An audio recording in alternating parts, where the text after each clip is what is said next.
Comigo no estúdio. Candidato, bom dia, bem-vindo. Começo perguntando para o senhor, por que o senhor quer ser governador do Maranhão por mais 4 anos? Lembrando que a gente tem 15 minutos e o seu tempo começa a contar a partir de agora. Bom dia, Dailton. Bom dia a todos os espectadores da TV Mirante que nos assistem. Eu acho que é um bom momento para a gente conversar com o povo do Maranhão, mostrar o que a gente está fazendo e mostrar o que a gente pretende fazer após a reeleição. Eu tenho um trabalho aí ao longo desses 7 anos e 7 meses ajudando a reconstruir o Maranhão na área de saúde, educação, de infraestrutura, de social, e tivemos grandes avanços. Mas está tudo resolvido? É lógico que não, a gente precisa continuar avançando. Na área da saúde, por exemplo, nós construímos 16 policlínicas, mas vou construir mais policlínicas. Na área, por exemplo, de hospitais macro-regionais, nós construímos 28 hospitais macro-regionais. Na área de educação, por exemplo, nós construímos 50 escolas profissionalizantes, que são os IEMAs. Na área, por exemplo, de escola de tempo integral, nós construímos 91 e vamos ampliar, vamos levar escola de tempo integral para todos os municípios. Restaurantes populares, em momento de crise, a gente criou os restaurantes populares, nós tínhamos só 6 restaurantes. Hoje já temos recebido do governador Flávio Dino 100 restaurantes populares, já inaugurei 50. Vamos levar o restaurante popular para todos os municípios para garantir a segurança alimentar. De forma que todas as áreas precisam ainda ser ampliadas. E por isso é que eu quero ser governador. Eu tenho casos aí que eu presenciei, que são realmente coisas que me motivam muito a ser candidato a governador. Eu estive, por exemplo, no Hospital HTO. Nós não tínhamos um hospital de ortopedia e traumatologia aqui em São Luís. Existia uma demanda reprimida de mais de 2.000 cirurgias. E aí nós inauguramos esse hospital de ortopedia e traumatologia, que eram feitas cerca de 30 cirurgias aqui em São Luís, nós passamos de 30 para 330. Nós éramos uma fila de mais de 2.000 pessoas. Vamos avançando, a gente vai detalhando os assuntos ao longo da entrevista. Eu queria começar com o que o senhor parece ser uma carta na manga da sua campanha, que é a questão dos ferryboats. O senhor apresenta como solução do problema novas embarcações, que de novas elas não têm nada, são embarcações antigas, foram reformuladas para entrar em operação aqui. De fato, quando esse problema vai ser resolvido? O problema hoje está resolvido com relação à quantidade de ferryboat. Quando nós assumimos, nós identificamos que tinham 2 empresas que participaram de uma licitação, 2 empresas que prestam serviço há mais de 40 anos no nosso estado. No entanto, o serviço não era um serviço de qualidade. Elas se comprometeram, dentro de 30, 60, 90, 120 dias, colocar embarcações novas. Isso não aconteceu. Nós fizemos intervenção em uma das empresas, recuperamos os barcos, adquirimos novos barcos através de um contrato com essas empresas e hoje, você vê aí, ontem mesmo eu andei no ferryboat. Governador, candidato, mas são embarcações antigas. O José Humberto, por exemplo, o registro junto ao Tribunal Marítimo é de 1987, são 35 anos, operava lá nas travessias do Rio Amazonas. O São Gabriel, que entrou em operação no mês passado, também é antigo, de 2014, operava no estado do Pará. Não são embarcações feitas para operarem no mar, na travessia de uma baía, e inclusive tem alguns problemas relatados. No mês passado, o forro da embarcação José Humberto, por exemplo, desabou por causa das fortes chuvas e o forro não aguentou. Quando é que isso vai ser resolvido? Vamos lá. Uma embarcação dessa para fazer a travessia, ela é submetida à avaliação da Capitania dos Portos, né? O José Humberto teve o aval da Capitania dos Portos, certo? A embarcação São Gabriel teve também o aval da Capitania dos Portos. Quando você submete à apreciação da Capitania dos Portos, quem é o órgão responsável para avaliar se o barco está em condição de fazer a travessia ou não é a Capitania dos Portos. Mas órgãos de fiscalização também foram contrários, como é o caso do Ministério Público Estadual. O Ministério Público Estadual, depois, inclusive nós entramos na Justiça para que o barco pudesse entrar e trafegar, e a Justiça nos deu favorável, porque entendeu que toda a documentação foi cumprida. Eu ontem viajei do São Gabriel, um barco grande que leva 1.000 pessoas, 100 carros, e resolveu definitivamente esses 3 barcos eram necessários. E às vezes a pessoa diz a idade do barco. O importante do barco, para quem não conhece do assunto, é que ele tem um motor novo, tem a hélice nova, tem o eixo novo. Então, esse realmente é a idade do barco. E que traz problemas antigos, como é que eu acabei de citar, do que o forro desabou. Mas vamos lá avançar. Há previsão de novas licitações para ampla concorrência, claro, para que outras empresas também possam entrar nessa concorrência? Claro, isso aí é uma situação emergencial, né? Por exemplo, o barco Araiosa. nós compramos um motor do Chile. Nós gastamos 6 bilhões de reais. O barco está todo revisado, com motor novo, certo? Com hélice nova, com eixo novo e todo recuperado a área de casco. Então, você não pode considerar a idade do barco. É como um avião, certo? O avião não tem idade, é o motor novo e os equipamentos novos. Então, hoje está funcionando perfeitamente. Eu quero aqui aproveitar para te dizer que nós estamos assinando um contrato agora para fazer 3 rampas, ou seja, os ferryboats vão atracar 3 de uma vez, tanto do lado do Cujupe como na Ponta da Espera.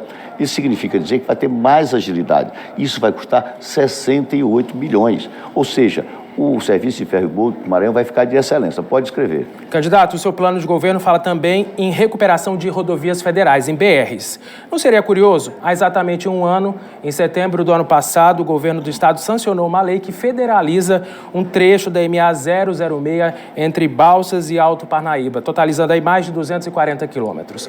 Como é que vai ajudar a recuperar BRs se as estaduais o governo está passando para a responsabilidade da União? Foi muito boa a sua pergunta. Por exemplo, a estrada que vai de Barreirinhas até o município de Rosário, ela é federal. Até hoje, nós estamos esperando a recuperação do governo Bolsonaro para fazer a recuperação dessa estrada. Ele não fez. E nós, para fortalecer o turismo e atender toda aquela região, nós, o governo do estado, fez a recuperação de uma estrada estadual, federal, que não é nem a nossa obrigação. Com relação a essa estrada, que é a MA 006, que vai de Balsas até Alto Parnaíba, nós estamos fazendo porque eles federalizaram e não fizeram. Então, novamente, nós estamos fazendo uma licitação onde é o corredor de escoamento de produção de soja e milho. Portanto, o governo do estado está fazendo, além de estrada estadual, está fazendo também algumas estradas federais. Nós já fizemos de Balsas a Tasso Fragoso e estamos finalizando de Tasso Fragoso a Alto Parnaíba, que é o corredor de exportação da soja.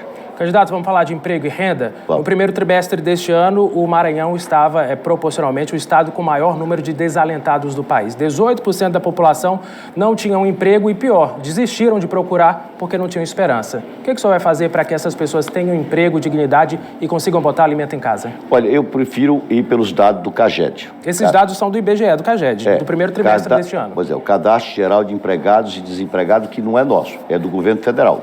E nós temos um saldo positivo nesses últimos 6 meses de 100 mil empregos. O Maranhão foi um dos estados que mais gerou emprego no Nordeste, em termos proporcionais. E um dos estados que mais gerou emprego no Brasil. Isso graças, sabe o quê? Ao investimento que nós fizemos de cerca de 10 bilhões de reais ao longo desses 7 anos, e nós continuamos investindo, certo, nas obras públicas, além da contratação de profissionais de saúde. Você sabe que o Maranhão foi o estado que teve o melhor desempenho no combate à Covid.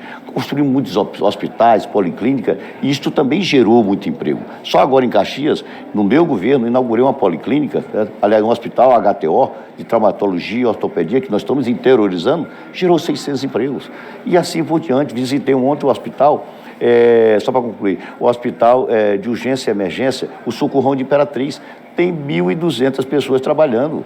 Vão trabalhar 800 pessoas depois do hospital. Está pronto. Então, os dados do CAGED verdadeiros são isso. Nos últimos 6 anos, o Maranhão foi o estado que mais gerou emprego no Nordeste, e cerca de 100 mil empregos de carteira assinada. São dados aí oficiais. Aproveitando essas informações que você está passando do IBGE, de fato, o número de desemprego reduziu. No primeiro trimestre desse ano, eram 12,9%, no segundo tri caiu para 10%. Mas, na contramão disso, o número de pessoas que trabalham formalmente reduziu. O número de pessoas que trabalham com carteira assinada, apenas 47,8% dos trabalhadores, segundo o mesmo IBGE. O que o senhor vai fazer para que essas pessoas tenham esse emprego com carteira assinada? Olha, primeiro, você vê, eu estou aí há 5 meses no governo. Nós fizemos o maior São João da história do Maranhão. Isso gerou milhares de empregos, porque São João não é só festa, não é só evento. Eu vou agora, inclusive, receber uma comenda dos empresários na área de hotéis, tudo lotado. São João fez com que houvesse uma grande movimentação dos hotéis, restaurantes, motorista de taxista, mototaxista, motorista de aplicativo, além do comércio informal. Houve uma movimentação financeira de 150 milhões de reais, que não foi só em São Luís. Nós levamos São João para 150 municípios. esse tipo de movimento, ele gera emprego, gera renda. E às vezes até não é contabilizado porque é emprego informal, como a gente expandiu com o programa Mais Renda. Aqueles carrinhos que vendem batata frita, churros, cachorro quente, churrasquinho. Na Expoema agora, nós fizemos um outro evento que gerou milhares de empregos. Então, o nosso governo, ele além de atrair grandes investimentos, porque eu sei fazer isso porque eu visitei mais de 10 países, eu sei onde estão as empresas. Uma delas já está fazendo aqui um porto, que é o Porto São Luís, ao lado do Porto do Itaqui. Temos contrato assinado com refinaria, temos contrato assinado com siderúrgica. Eu visitei 10 países, mostrando as potencialidades do nosso estado, e agora, com certeza, eles irão, porque deu uma paradinha por conta do Covid. Então, pode acreditar que o nosso governo vai ser um governo de empreendedorismo, porque o Brasil está precisando de emprego e o Maranhão não é diferente. Apesar da gente ter avançado com as obras públicas. Eu não tenho dúvida que o nosso estado vai ser um grande gerador de emprego. E para isso, Adelto, eu quero te informar que a gente está preparando o nosso povo. Certo? Nós com as escolas de tempo integral, com os IEMAs, capacitando as pessoas, porque a partir do momento que ele chega, termina o ensino médio, ele tem que cursar a faculdade ou então ter um curso de nível médio. E para isso nós criamos um trabalho jovem. Sabe quantas pessoas têm um trabalho jovem hoje, que é entre emprego e estágio? 8.500 pessoas estão trabalhando e 60% deles são aproveitados no mercado de trabalho. Candidato, aproveitando que o senhor falou que o senhor está quase há 8 anos no governo, mas infelizmente 57% da população vive com menos de R$500. Por que o Maranhão ainda não saiu desse mapa da pobreza extrema? Olha, nós vivemos... Onde foi que faltou? O que faltou para nós vivemos uma crise do Brasil, né? E para se mudar a economia como um todo, a gente depende muito do governo federal. Eu te faço uma pergunta. O que o governo federal investiu no Maranhão? Praticamente nada, a gente não viu uma obra sendo inaugurada. Então, o esforço que está sendo feito é somente do governo estadual, mas isso vai mudar. A partir de janeiro, nós vamos ter o presidente Lula na presidência da República, que vai retomar o programa Minha Casa Minha Vida, que é um programa de grande geração de emprego. Vai retomar outros programas, certo? Importante que aconteceu no nosso estado. Por exemplo, nós fizemos aqui, nós tínhamos 4% de esgoto tratado na capital de São Luís, saltamos de 4 para 44, com a construção da ET do Vinhais, a recuperação da ET do Jaracati, do Bacanga, e vamos fazer uma grande obra, cerca de 45 milhões, estamos terminando a licitação para fazer o saneamento das nossas praias, ainda com recurso do PAC, do governo do PT. Portanto, se a gente tivesse apoio do governo federal, a gente estava em outras condições, mas o governo federal fez a opção por emenda secreta, que a gente não vê para onde vai o dinheiro. Candidato, vamos falar agora de comunidades tradicionais. O senhor disse durante uma entrevista, referindo-se a quilombolas, abre aspas, a gente tem que conviver com eles. Em outro momento, abre aspas, são seres humanos iguais a gente. Fecha aspas. A FETAEMA diz, por exemplo, que no campo, 3 assassinatos já foram registrados só no primeiro semestre desse ano. Primeiro semestre não, perdão, até julho. Então, primeiro semestre mais um mês. 118 pessoas ameaçadas no campo. Como é que o senhor vai trabalhar tratando essas pessoas por iguais que não são? Olha, primeiro dizer que nós temos uma dívida histórica com as comunidades originárias, tanto os indígenas como os quilombolas. Não é só o Maranhão, é todo o Brasil. Afinal, foram eles que fizeram a nossa colonização. Tudo começou com eles. E, portanto, o nosso governo tratou com muito carinho. O nosso governo foi um governo que aprovou leis que beneficiavam os quilombolas, os indígenas. Nós temos hoje 59 indígenas que estão dando aula, que foram formados pela Universidade Estadual. Isso não existia. Nós temos dentro da Secretaria de Direitos Humanos uma secretaria adjunta para cuidar dos indígenas. Da mesma forma, os quilombolas. Nós estamos regularizando todos os quilombos do nosso estado. E para isso nós estamos dando todo o apoio, além das políticas públicas que a gente tem feito para beneficiar os quilombolas e os indígenas. Portanto, isso será uma prioridade do nosso governo. Os quilombolas, os indígenas, têm que ter segurança jurídica para que ele possa ter o seu terreno, para que ele possa plantar e colher. Certo? Criamos a Secretaria de Agricultura Familiar para quê? Para dar oportunidade a esses segmentos, certo? Para que eles possam plantar e colher, ainda por cima, certo? Criamos o Procaf. Candidato, falta 1 minuto, eu já lhe agradeço a sua participação aqui no JMU e já peço para o senhor, por favor, fazer as suas considerações finais. Lamentavelmente é muito pouco tempo e eu conheço bem o Estado, gostaria de falar um pouco mais. Mas, enfim, eu quero aqui agradecer esse espaço que a Mirante me deu para que eu pudesse falar um pouco, certo? De acordo com as perguntas de vocês, sobre o nosso Estado, sobre o que a gente pretende fazer pelo Maranhão. Eu não tenho dúvida que eu conheço profundamente a máquina do Estado, sei fazer, já tive a oportunidade de exercer, ser secretário por 4 vezes, deputado federal 2 vezes, vice-governador 2 vezes, sei fazer, ajudei a fazer e vou fazer muito mais. Pode contar. Então, portanto, eu quero aqui aproveitar para pedir o seu voto. É o momento de decisão do futuro do Maranhão, futuro do Brasil. Faça uma reflexão, ouça cada um dos candidatos, certo? Faça a sua avaliação e veja aquele que está mais preparado, ficha limpa, que tem todas as condições de fazer uma boa gestão para você que está me ouvindo, para você ter uma boa escola, para que você possa ter uma boa saúde, para que você possa ter uma boa infraestrutura. Muito obrigado mais uma vez pela sua participação aqui. Lembrando que amanhã o nosso entrevistado vai ser Simplício Araújo, do Solidariedade. Bora para o intervalo, que passa bem rápido.